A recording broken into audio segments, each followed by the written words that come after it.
Greetings! As is typically the case, although it hasn't been for the past week for reasons I don't care to go into, but suffice to say I was ill, but I'm better now. Still, I hate being ill. And I hate saying I'm ill as a reason to cancel, just because in the past I've noticed that people tend to immediately start asking, "Is it the goop? Are you gonna die?" Which, I don't know if it was, because I was about to find out. I just wanted it gone, and I got it gone, and that's all anyone needs to worry about.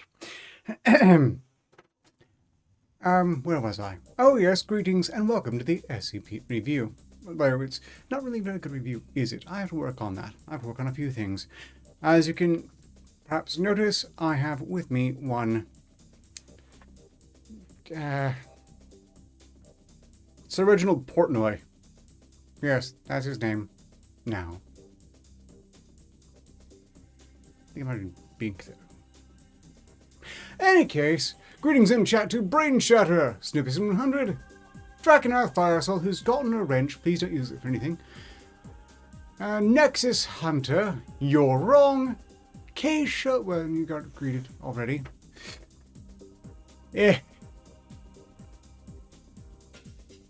Look, it partially hides the rat, I suppose. Whenever they duck their head behind me, it looks just like I have some sort of massive shoulder tumor.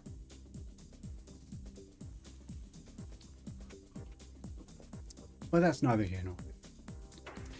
We're starting off with a very short SCP, so requests will be welcome. Otherwise, I do have a second one to follow up with if no one has such a request. This one was requested, furthermore, by one Nexus Hunter. It was meant for Halloween, really, being relevant on that point at the time, but there was no time for it at that time. And, well, the lesson for it is still relevant, and I think I'll prove that in just a few more minutes. But I need to relax a bit and not rush. And I also need to take better effort not to needlessly rush in other ways. Mostly by getting ahead of my schedule, which I don't always do, but I try. I hope you're all doing well. Are you all well? Hope you're all well. Yes, keep up with your multivitamins. Zinc, get plenty of sunlight. And also, don't lock yourself in a stainless antiseptic chamber for fear of bugs, or you're just going to cripple your immune system and then pay a terrible, terrible price for it. How do I know that? Don't ask. But it's true. It's called exposure. And you needs exposure. This, mind you, does not just apply to germs. It applies to general exposure to people, opinions you don't like. Wrong opinions. There are plenty of those, but also, just that's... Yes, it did. I would have a bit of sad news. There are no games expected to raffle this time, although I think I do have a few keys somewhere that I should probably make a point of digging up for the purpose of finding homes. Let's see. Other news. Well, I'm playing on a 7 Days to Die server. If you're ever in the vicinity of the Arketer Volunteer Reserve server, whenever I'm playing it, I'm usually streaming it to the server in the theater. Monday movie nights continue. Viewership has noticeably gone down. Don't worry, I'm not pointing any fingers. Just saying you're all welcome to join in if you're a member of the Arketer Volunteer Reserve server. Mind you, where? Case by case basis, I suppose. There are exceptions. I don't think there's anyone on the server who wouldn't be welcome. Let's see. Shall we move on with the SCP? Everyone excited? Or at least roughly optimistic? I hopes. Meanwhile, you, sir, face forward, tail back. You know why.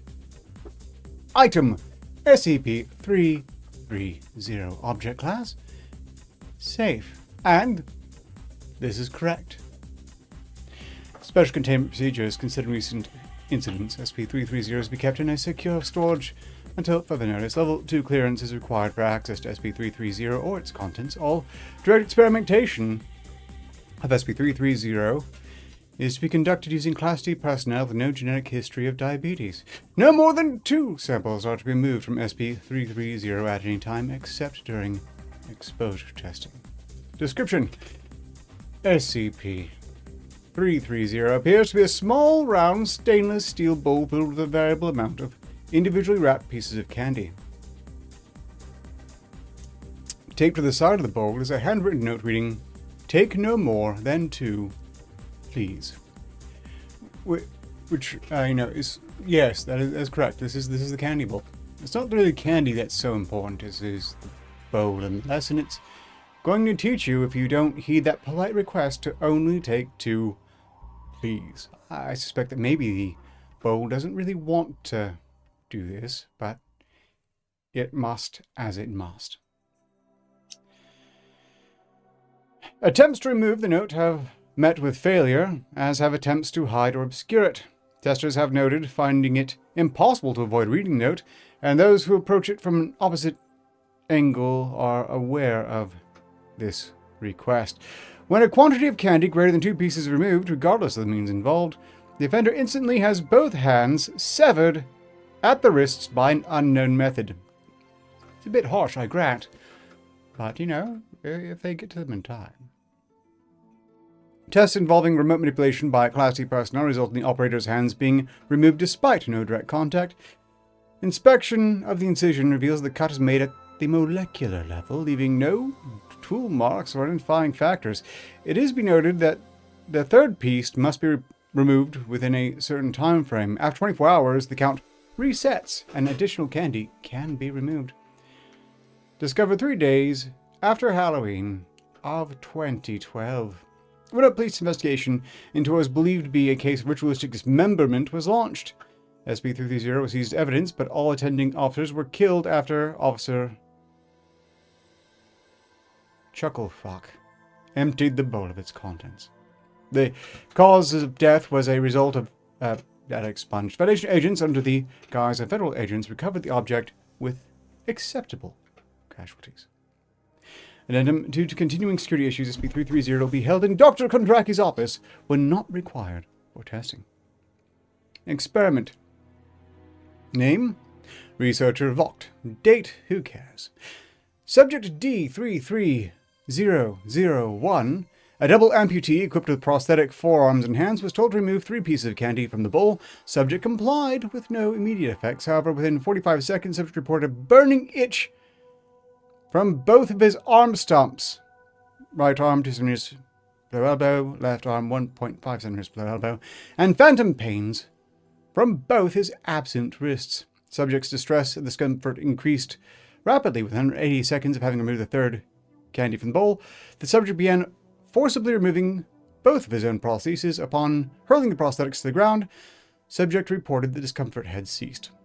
Dermatological examination of subject's stumps revealed no unusual irritation or inflammation. Mechanical examination of subject's prosthesis revealed that in addition to the physical damage sustained by being hurled to the ground, the prosthesis had been damaged, I'm guessing.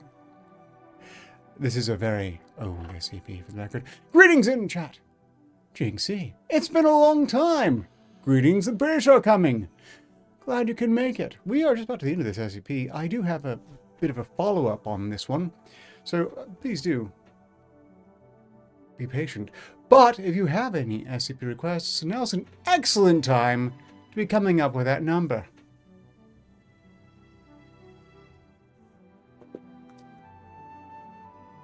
Jinx, see, are you all right? You're typing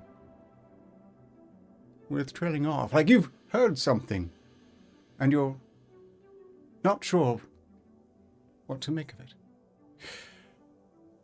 Or perhaps I'm reading something that isn't there. Or maybe you're just pressing period too often. Just wondering. Ark! Hey. Well, never mind. Well, what we have here is a candy bowl that will cut off your hands if you take too much out of it. unnecessarily. We're up to 7 likes, by the way, which means this is close to being a success if it gets to 13. If not, well then, no big. Oh, and also, it's been a long time since I mentioned this, but via the Streamlabs link, I am very mercenary and can be arbitrarily paid to recover a review immediately, pretty much. Any SP you want. Even if we've done before. It just hasn't happened in ages. It's always been an option. I don't advertise very well. Never have. Possibly never will. But getting back to SCP-330. This is a candy ball using very draconian means to try to press forward a very simple message about the value of the honor system.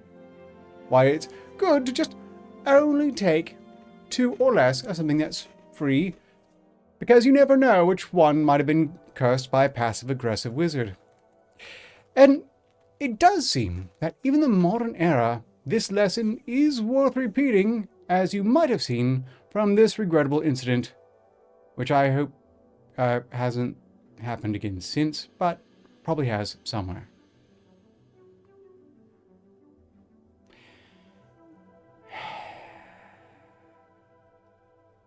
Social media platform formerly known as Twitter, rather.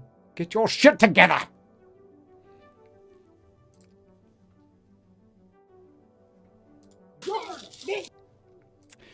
You might have seen this on your own, by the way.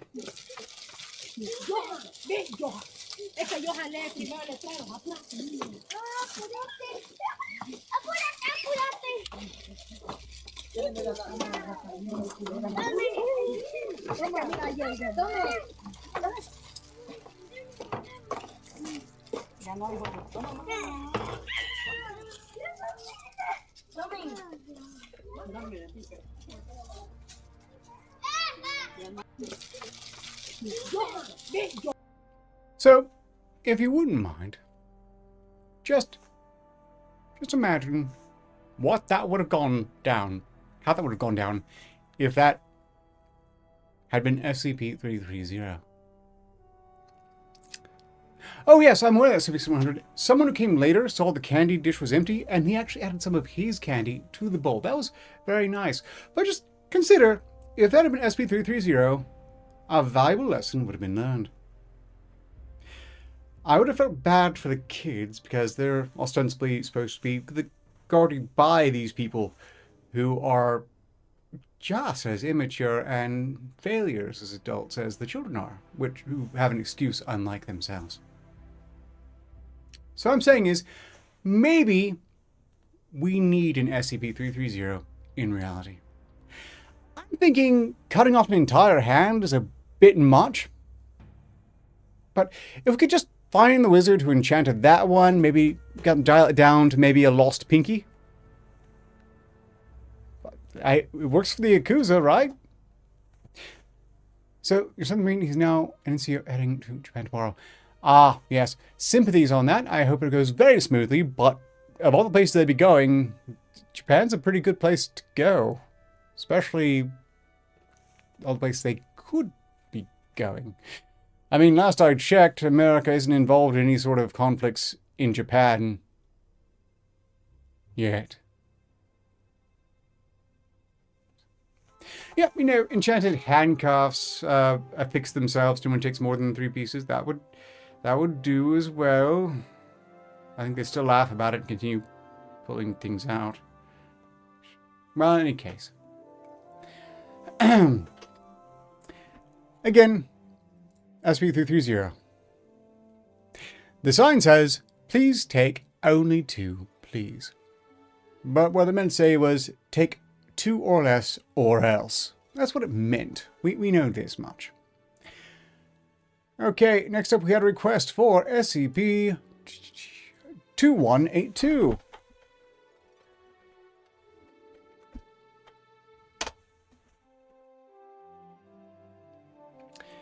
This feels like it's going to be familiar. This article contains adult content that may not be suitable for all readers. Includes explicit depictions of sexual acts. A big X on the explicit. If you are above the age of 18 plus and wish to read such content, you may click continue to view said content. Which again is being done entirely on the honor system, and I hope if any of you are children, you're watching, turn your innocent eyes and ears away, or else someone reading potentially racy text will corrupt you forever. Item SCP-2182, Object Class Euclid. Special Containment Procedures SCP-2182. Okay, this is fine. I was worried for a second here. SCP-2182 is to be held within a containment room in Unit 9 at Site 18. Experimentation SCP-2182 is currently barred. A mobile perimeter is to be established around instances of SCP-2182 for the purpose of monitoring during testing. Description: SCP-2182 is a bronze-winged rod similar in appearance to the traditional Greek caduceus. Caduceus? Caduceus. I'm not really sure how to pronounce that. I'm not a doctor, and I never claimed to be. I've only ever claimed to be a director.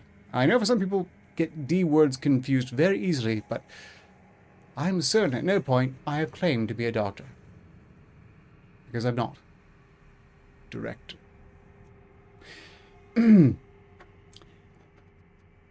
The rod is 35 centimeters long and entwined with ivory. Folded ivory wings similar to that of a bird form the base of the handle.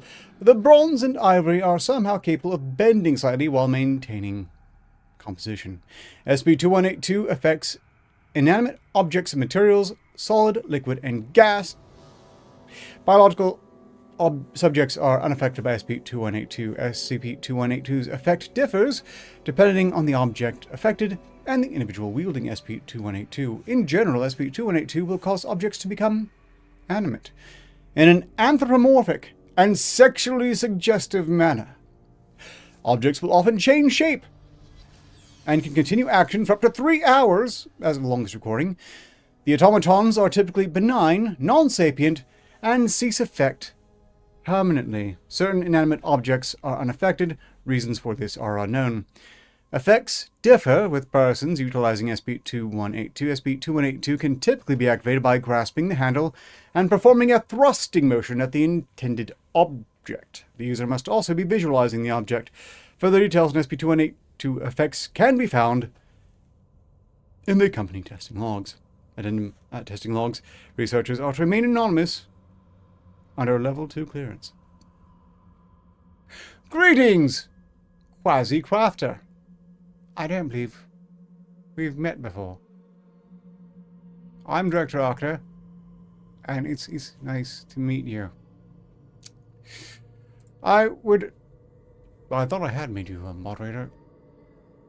Track enough, but it seems I failed to do so.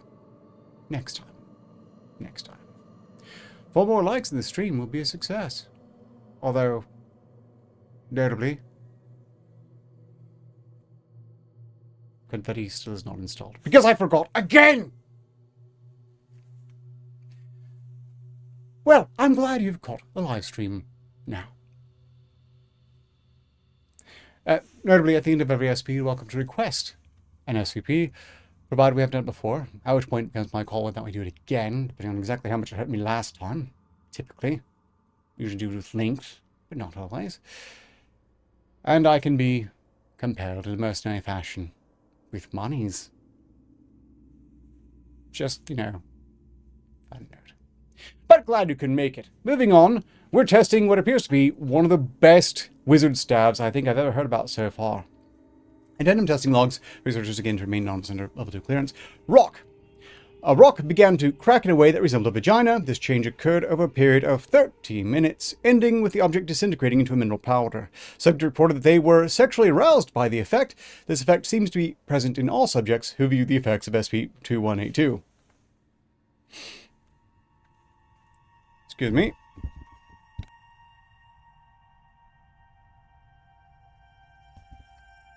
Sorry about that. And not to you. I muted for the U-plot. He didn't need to hear that. He handled it well there. Because he's a sport. Next test. Bowl of fruit. Objects in the bowl shifted to resemble a penis. Fruit was in fact inanimate and shifted by the bowl. Door. Main door to the building opens slowly, at times closing for short moments. Doors open further than their intended design and cause slight stress damage to the walls. Doorknob, no effect, but the subject was reportedly aroused. Similar effect with all testing subjects. Landfill. D-class subject activated SCP-2182 while in a helicopter 20 meters from the area. Ground disturbances similar to a magnitude 2 earthquake. Hollow objects in the area filled by non-hollow objects. Effect still currently underway as of this date. There do not seem to be sufficient amounts of hollow objects in the area to receive loose materials, with materials struggling to fit into hollows. Disassembled cardboard boxes seem to restructure hesitantly into receptacles. They are filled immediately. A television powered off. Television power and cable cord move around, stroking the television box. Television power on. Static, similar to the effects of powered off tests. Television power on, C-SPAN programming. Television power and cable cord stroke figures on the screen at increasingly quicker rates. Television screen is destroyed from friction at the 5-minute mark. Pond. Soft rolling waves on the pond water for 5 hours. A mirror on a redacted date. Data expunged. Now, 5896. Well, there we go. We'll see if there's time for whatever this one, which there should be. Although I'm kind of scared of the high numbers. We'll see if that's warranted. We'll get to it. Moving on. Intrasite mail. Re-mirror test on 040387. Frank, the subject in report being affected by the events with the mirror, but something interesting happened in that a small stream of light was visibly reflecting off the mirror and went straight up into the sky. Subject noticed this too. Looks like whatever's causing this reflects and is visible when it bounces. Might want to look into that. Mirror test 040387. We've relayed the coordinates. Getting some funny pictures up there. Can't quite make it out yet, but I guess we wouldn't see anything for a few years, would we? Depends on the kind of industry we're dealing with. Who knows? Let's try to be more cautious. Urgent memorandum, SCP-2182. All further testing of SCP-2182 is to be stopped. Please see attached files including image SCP-2182 040-389 M83. Repeat, all further testing is to be stopped until further notice. External event, possible containment breach, disinformation protocols are in effect. Event ongoing for an estimated 5 hours. All responsible parties are to report to the site director immediately. Can someone please tell me what in God's name I'm looking at right now? Tee-hee. Tee-hee. Tee-hee. I have to say, I find this SP very amusing. It does sound like one of the SPs that would easily be a J, but isn't. But it could be. And there's a bit of an incongruence here. Namely, supposedly, to use the staff, you have to be holding it, thrusting it at something, and visualizing what you're thrusting it at. So they had a D-class fired off at a landfill from a helicopter. First off, I want to know who suggested that experiment. Who thought, we have this magical stick that makes things sexually suggestive and sort of, self-porking. We should put a D-class in a helicopter and fire it at a landfill. And 2, they said that all animations cease after 3 hours, but then provide 2 examples where they're still ongoing, like in a landfill, or restructuring the cosmos. Which I guess whoever fired the mirror was doing so outside? How did it get into the sky from a reflected mirror?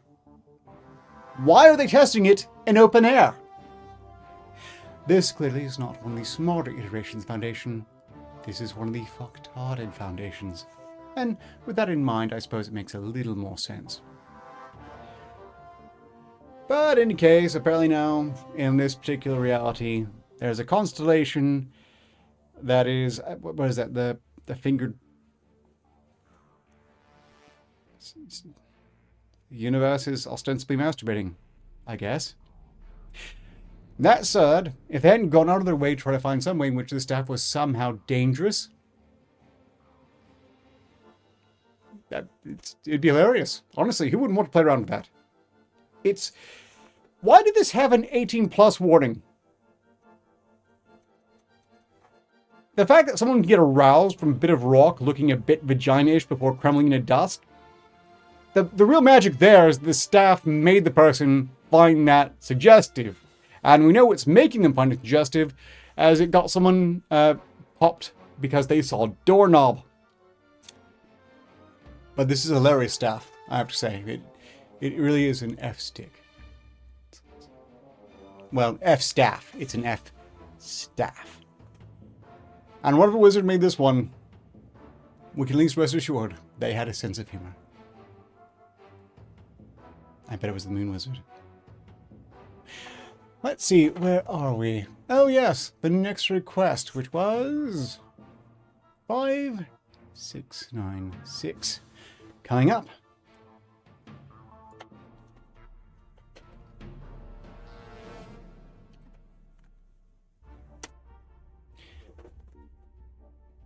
Ah, a garden. Well, was. We'll get into this in just a moment. Any further thoughts around the staff? Yep. I don't know if you could have been a sorceress. Or a witch!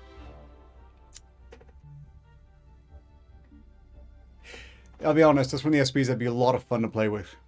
Just... not very impressive otherwise. How does it have the power just to make a TV fondle itself, but it can totally reshape the sky? It's got a big X.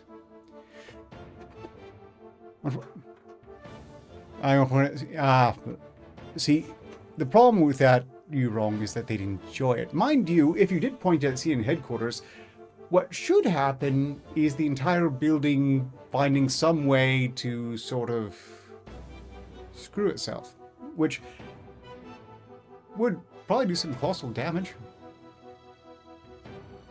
There's definitely weapons in my Corker's hands. Yeah, I imagine so. Some of mine, too. There are a lot of people I know who should never get their hands on that thing because they're going to take it too far. You know they're going to take it too far. That's why such things are contained. SB-5696, as requested by Quasi Crafter. Object class was safe. It is now neutralized, which kind of raises the question if it should still be on the wiki. Like, shouldn't there be like a records department where neutralized should go? It just seems always a bit strange to have an SCP that's already been neutralized, which means presumably destroyed or rendered totally non-anomalous. In any case, special containment procedure SCP-5696 was to be kept in an anomalous item locker at Site 19. No further procedures are considered necessary. We have initial containment procedures. Prior to entering SCP-5696-A, subjects are to be given a button camera fashioned to look like a pin supporting William H. Thompson for the 1931 Chicago mayoral election. The camera should be placed on the subject's left lapel after entering SCP-5696-A. During the displacement of SCP-56961 into SCP-5696-A, the SCP-5696 testing chamber is to be monitored for their return. Description: SCP-5696 is a revolver resembling a Smith & Wesson M&P .38 in both function and design. The weapon bears two engravings, the first being a manufacturer engraving along the cylinder reading S&W model E011CS. Footnote reading, no such model is known to have been introduced.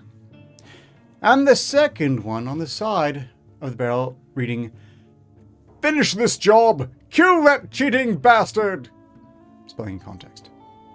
When SCP-5696 is held in the right hand of the subject, and the cylinder is opened using that hand, the subject, henceforth SCP-56961, will be displaced into SCP-5696-A.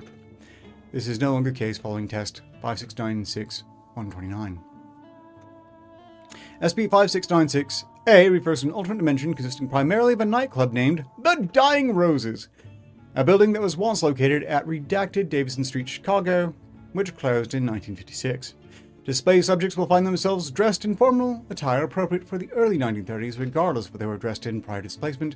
This includes a striped suit and matching dress pants, a blue tie, white undershirt, and striped fedora.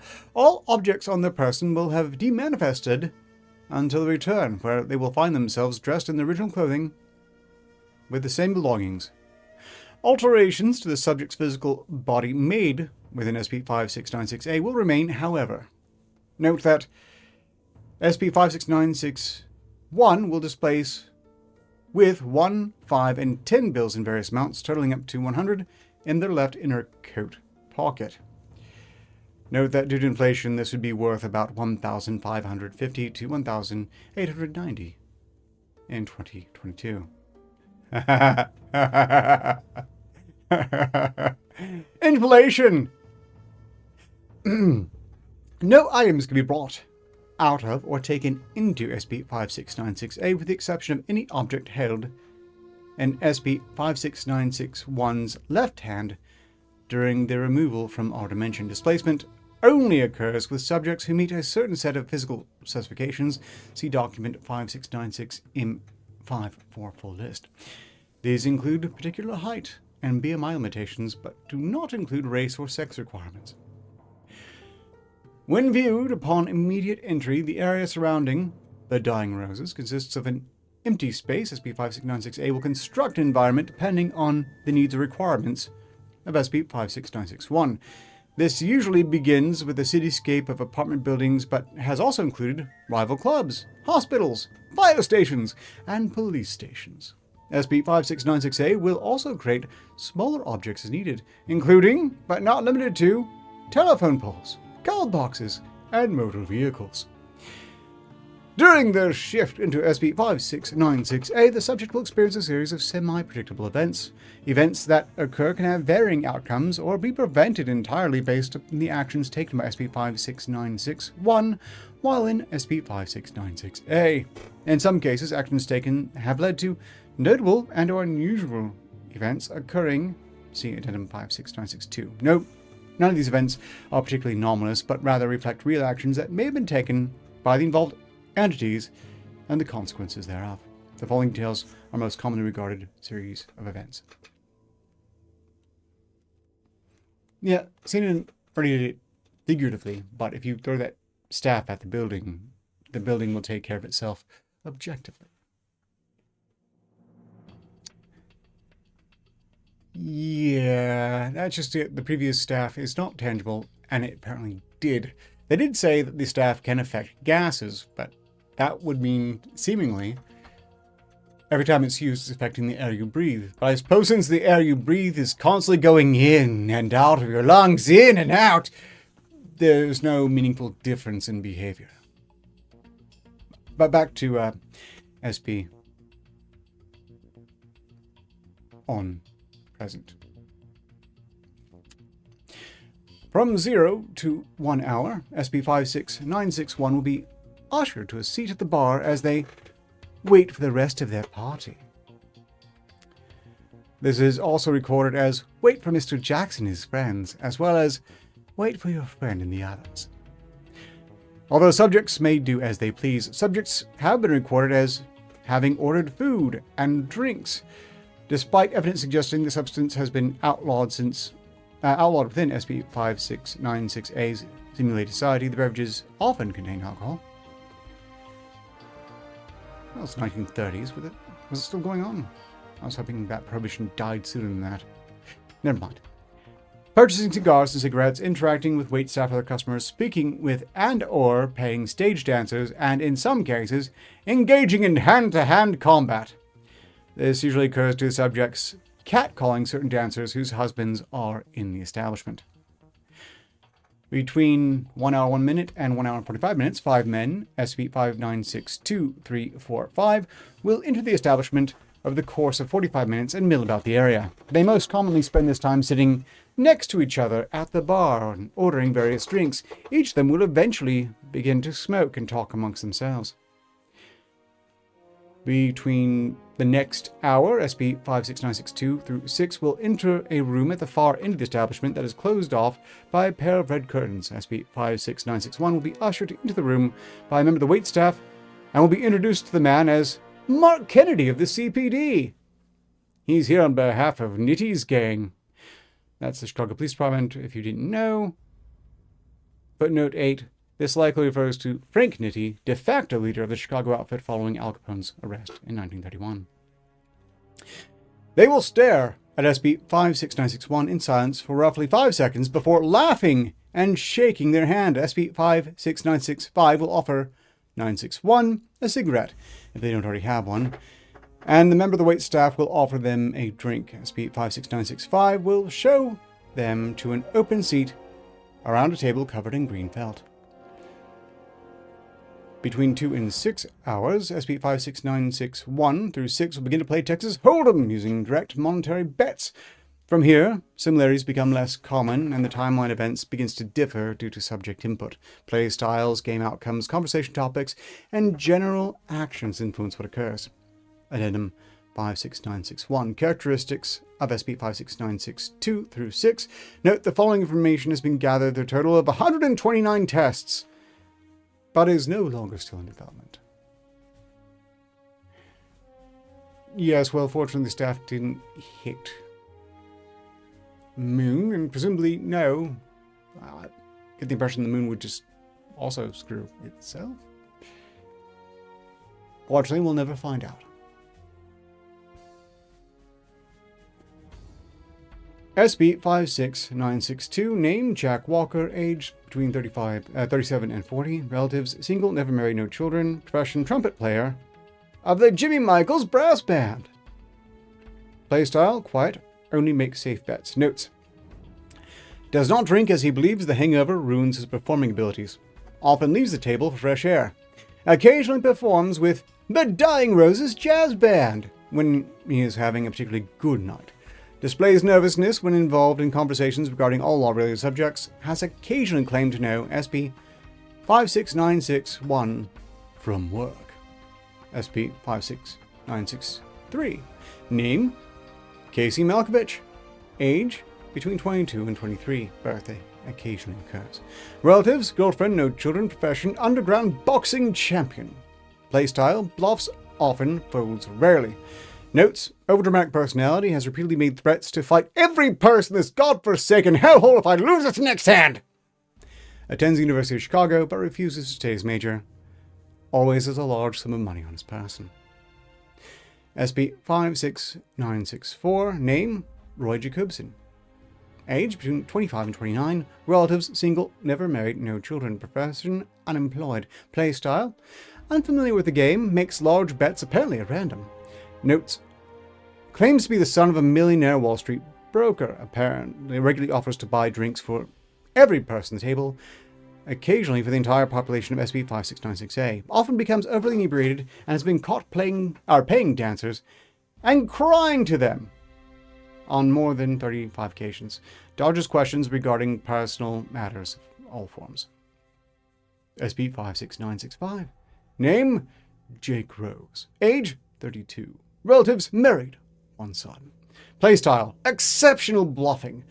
Rarely makes a net loss. Notes: served as a rifleman in the First World War, often shares war stories, most commonly a story regarding grenade shrapnel wounds sustained in the upper right thigh. Became an expert at poker while in the trenches. Is business partners with SCP-56966, but claims he does not participate in illegal activity. Claims the nightclub is named after the one time a bullet hit him in the very top of my helmet and nearly killed me. SCP-56966. Name: Clyde Jackson. Age: 33. Married, one son, one daughter. Playstyle: average. Occasionally makes larger bets when on a losing streak. Notes: proprietor of the Dying Roses. Is involved with the Chicago outfit and regularly discusses the location's use as a front for cocaine production and sale, despite the Chicago outfit's distaste for drug use.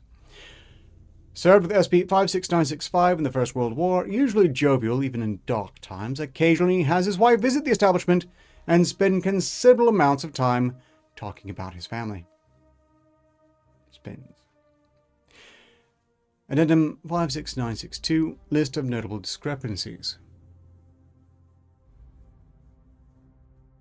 Sorry, there's already a man. Well, that's a separate one. And if we're talking about that particular one where there's a facility in the moon and it's that one guy who I really just... I don't want to get into it right now, but I have an undying contempt for Aleister Crowley and his entire pack of degenerate would-be wizards. If that isn't the case in your case, well, no grudges held. But man, I've always hated that guy. But in any case, moving on. He's insufferable. Honestly. Utterly insufferable. Focus. Test 03, time 120. Event, female test subject was used. SCP-56961 was removed from the building for, quote-unquote, impersonating Mr. Kennedy. She even wore his fucking clothes.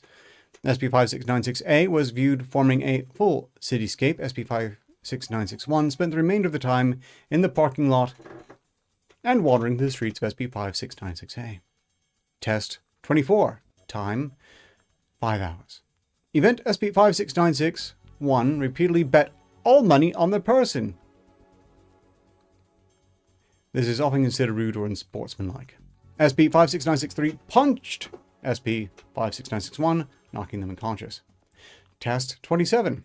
Time 3 hours 25 minutes. Event, 2 thieves attempted to rob the nightclub at gunpoint. Every patron and member of the wait staff drew a firearm on the thieves, including SCP-56961. They left peaceably. Notably, another fantastic argument for guns for everyone. I do mean that. That's not a joke. I think everyone should have guns. I'd hand them out like candy if it was a viable thing for me to do. Why? Because, well, yeah, it's going to get a lot of people killed indirectly, and indirectly is rather key there. But ultimately, I feel that if everyone has a gun, the people who shouldn't have guns will take themselves out of the running for guns after a matter of time regardless. And what you're left with after that is a much more stable, much more polite society with a much more timid government. In any case, moving on.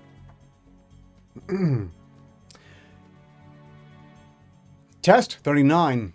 Time 2 hours 5 minutes. Event SCP-56961 immediately shot SCP-56966 for losing a hand to him and was immediately fired upon by SCP-56965.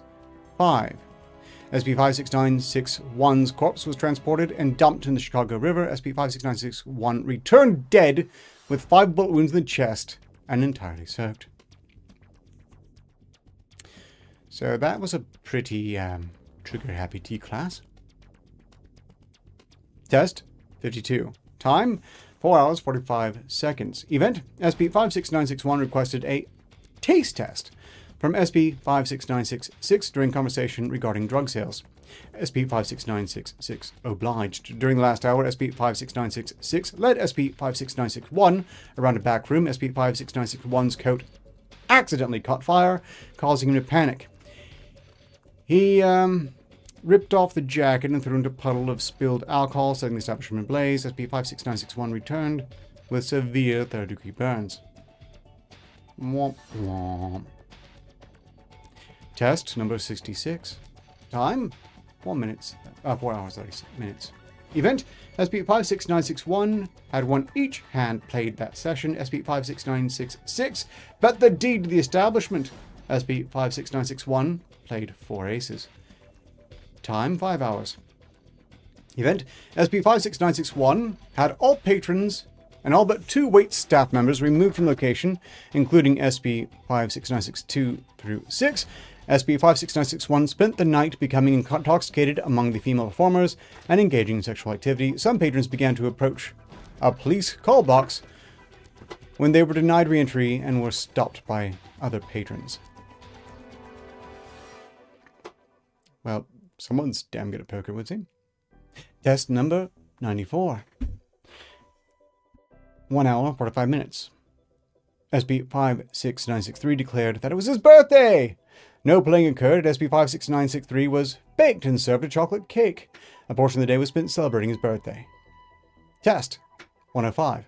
Time 3 hours 35 minutes. Event. In an attempt to make conversation, SCP-56961 asked the other players what their favorite television shows were. SCP-56961 spent the next hour attempting to explain various products of modern technology to them before SCP-56963 called a hospital. SCP-56961 spent the remainder of the night in the back of a white Rolls-Royce bearing red crosses, where he was questioned about his sanity. Test number 127. Time 5 hours. Event text video log, which is just another way to red links. Red links. A fun fact, by the way, if you feel your audio quality is sufficient, this is a show where I typically allow all manner of guests. They just kind of stop showing up after. Just noting. File name. Pressed 5696127. Date 1/21/2020. Print transcription. Why? Beginning auto transcription. Skipping to designated event portion. Full transcript may be requested from Dr. Patra, lead researcher for SCP-5696. At 4 hours 5 minutes, SCP-56961 has been looking at SCP-56965 on and off over the course of the last 10 minutes.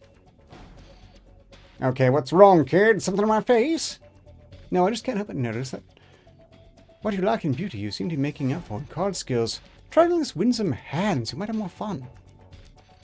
Hey, I'm sorry. God's been waiting on me to have your money. I can't help that. Yeah, well, I'm sure that's what's going on. SCP-56961 folds curtain hand and stands. Gents, I'm going to take a piss. SCP-56961 walks around the left side of the table, despite this being a longer route than the room's exit. SCP-56961 removes the pin and sits on the table by SCP-56965. Hold on this for me, will ya?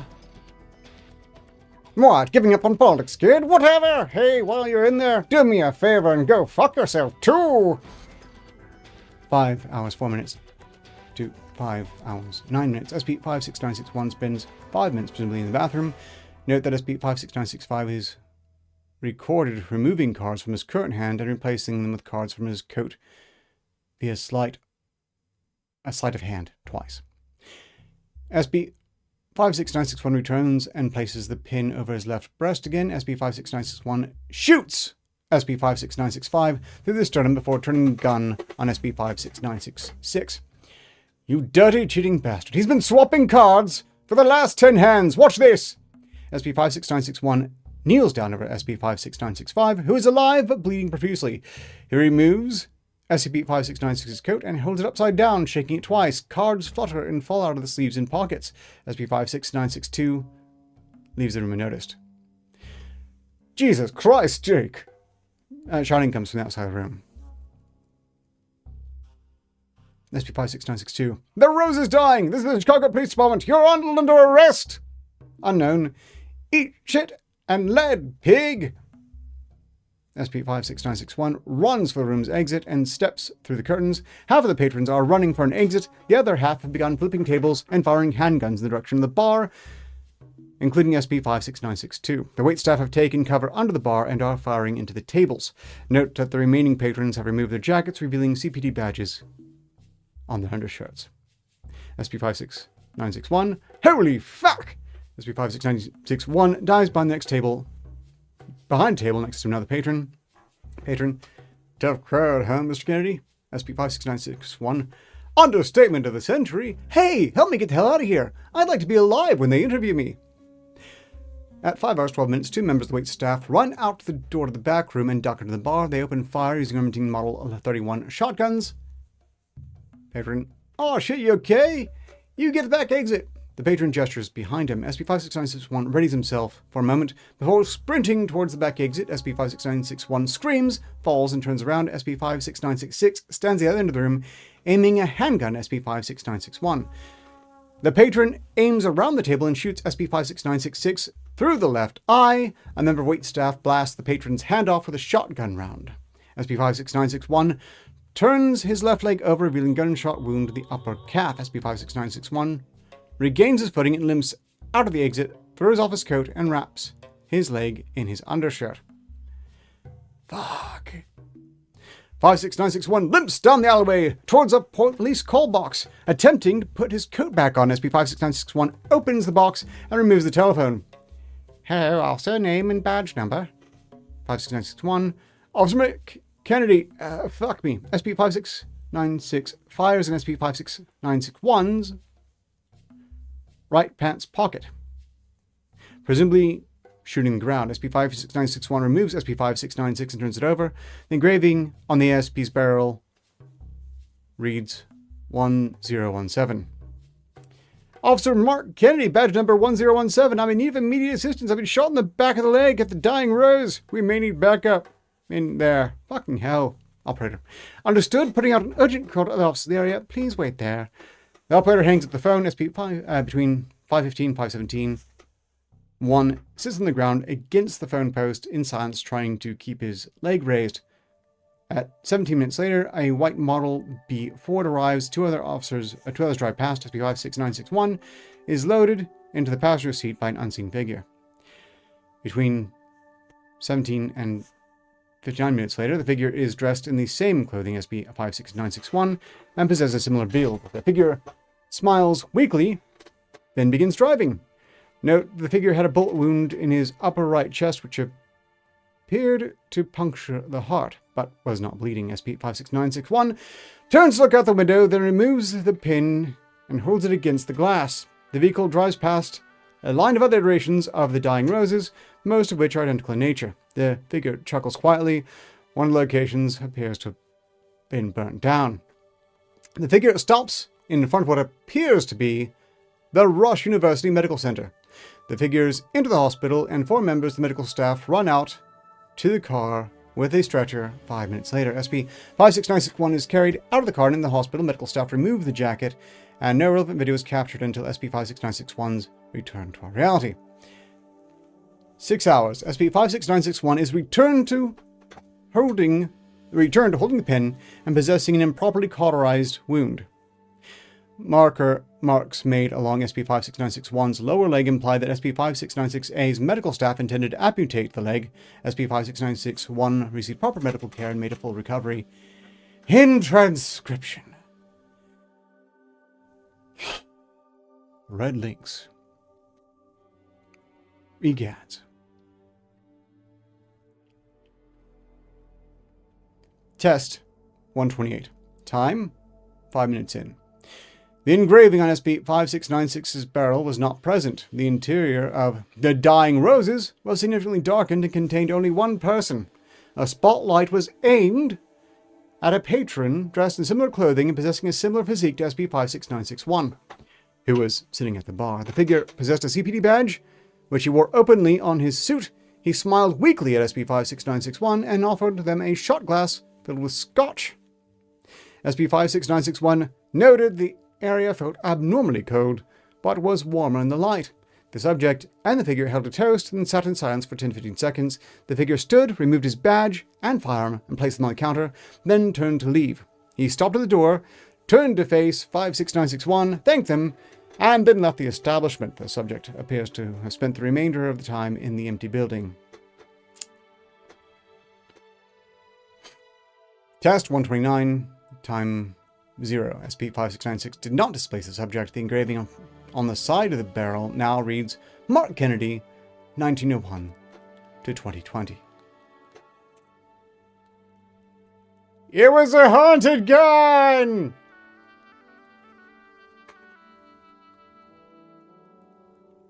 Haunted! And yes, they would. But again, those who survived would be a credit. The really clever ones would quickly get a gun safe if there was danger of other people accessing those guns. Again, net positive for society.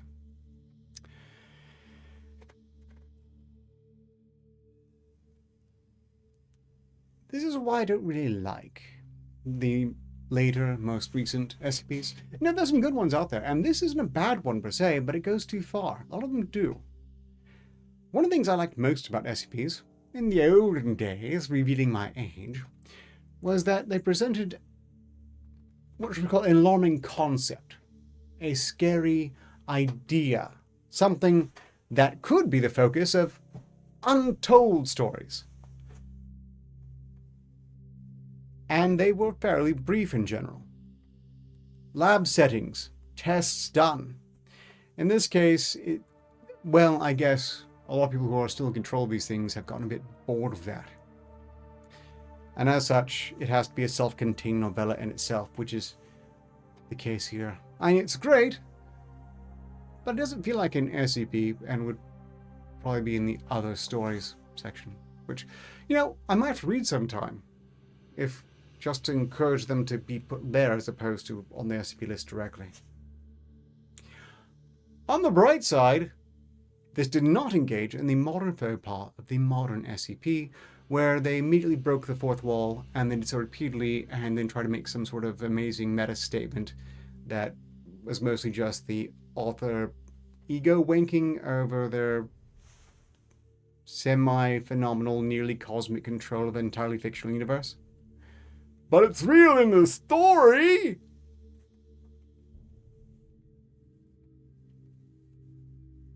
Yes. Yes, in this case, it's not even an implied narrative. Definitely wasn't an SPJ, though. Unlike, you know, the F staff. That could, well, should have been a J. We have 3 minutes remaining. There's no time for further SCPs. But I will be back again, starting the same time, on the same channel, for the next SCP review, where we will have me probably do all the reading for an SCP file, and then contemplate it. I'll still play with the F staff. That could be a lot of fun. If they just didn't make it overpowered, isn't it enough to just shake a staff at something, then have it turn dick-shaped, or... That's enough, really. That's enough. Yeah, in any case. Yes. Restraint. It's a bit short. I've also noticed a lot of characters who would be called Mary Sues, but they're not Mary Sues because, you know, there's someone's OC who just happens to be the coolest. And, oh, by the way, all of the fictional people from above reality, that they'd be part of the Swan moment, just absolutely adore them and so on. It's their swinging. In any case, I remain a big fan of the genre in general. I'm going to snap at my inanimate green screen. You didn't hear that. I didn't just break any walls here. You broke the walls. Look, tomorrow I return to the R streaming service for the next SRS, the Solitary Refinement Show, where I play your music if you motivate me to. We're a long way off from Christmas yet, but I do intend to have another Christmas SRS special where you'll be able to request with no pressure. Everyone can request their own Christmas or Christmas adjacent song. You might recall, if you were there last year, where I invited everyone to do that very thing, and otherwise spent most of the time playing my preferred selection of H.P. Lovecraft Very Scary Solstice songs, including my personal favorite of that set, All I Want for Christmas Is My Sanity. Other than that, Sunday will be the next Arketer, also on the streaming service. That's R. If you don't want to miss anything, well, yes, more random is necessary with the SCP Foundation. They try to weave too much together, too controlled. Random is chaos. Chaos should be embraced to a measure, and they could stand to embrace it a bit more than they have. Article 8 are streaming. Then the week, of course, will start over Monday movie nights on the Arketer Labs Volunteer Reserve Discord server. If you would like access to the Arketer Labs Volunteer Reserve Discord server, please do let me know. Now is an excellent time to request the link. Or maybe you should have it last time I mentioned it, because now we're over time. And it's a bit late to be requesting it. I wish you all a fantastic rest of the week, weekend, and so on. Hope to see you all again at some point in the very near future. Until next time, so long as progress continues, success is inevitable. Are you going to say goodbye? No? Fine, be that way. Look, there's only so many manners you can teach a rat, even when they're a really clever rat. As long as progress continues, success is inevitable, ostensibly. Bye.